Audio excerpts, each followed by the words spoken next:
വീട്ടിൽ സഹോദരങ്ങൾ തമ്മിൽ ഒരു കൊച്ചു വഴക്കുണ്ടായാൽ നമ്മൾ എന്താണ് ചെയ്യാറുള്ളത്? കുറച്ചു നേരം പരസ്പരം മിണ്ടാതിരിക്കും. ഒടുവിൽ അമ്മയോ അച്ഛനോ ഇടപെട്ട് എല്ലാം ശരിയാക്കും. അങ്ങനെയല്ലേ?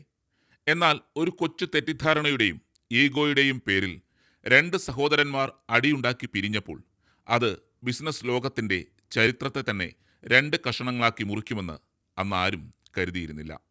ജർമ്മനിയിലെ ഒരു കൊച്ചു ഗ്രാമത്തിൽ നിന്ന് തുടങ്ങി ഇനിതാ ലോകത്തിലെ സകല കായിക താരങ്ങളും സാധാരണക്കാരും ഒരുപോലെ നെഞ്ചിലേറ്റുന്ന അഡിഡാസിൻ്റെയും പ്യൂമയുടെയും ആരും കൊതിക്കുന്ന ആ കഥയിലേക്ക് നമുക്കൊന്ന് കണ്ണോടിക്കാം. എല്ലാത്തിൻ്റെയും തുടക്കം 1920കളിൽ ജർമ്മനിയിലെ ഹെർസോഗെ നൗറാക്ക് എന്ന മനോഹരമായ ഒരു കൊച്ചു പട്ടണത്തിലാണ്. അഡോൾഫ് ഡാസ്ലർ എന്ന ആദിയും റുഡോൾഫ് ഡാസ്ലർ എന്ന റൂഡിയും ചേർന്ന് സ്വന്തം വീടിൻ്റെ അലക്കുകുഴിയിൽ ഡാസ്ലർ ബ്രദേഴ്സ് ഷൂ ഫാക്ടറി ആരംഭിക്കുന്നു. ആദി ഒരു ശാന്തനായ എഞ്ചിനീയറിംഗ് ബുദ്ധിയുള്ള മികച്ച ഡിസൈനറായിരുന്നു. ഏട്ടൻ റൂഡിയാകട്ടെ കണ്ടു നിൽക്കുന്ന ആരെയും വീഴ്ത്തുന്ന മാസ് സെയിൽസ്മാനും. 1936 ബെർലിൻ ഒളിമ്പിക്സിൽ ഇതിഹാസ താരം ജെസ്സി ഓവൻസിന് ഇവർ നിർമ്മിച്ച സ്പൈക്ക് ഷൂ നൽകിയതോടെ ഹിറ്റ്ലറുടെ ഭീഷണികളെപ്പോലും മറികടന്ന് ആ കൊച്ചു ബ്രാൻഡ് ലോകത്തിൻ്റെ നെറുകയിലേക്ക് ഉയർന്നു.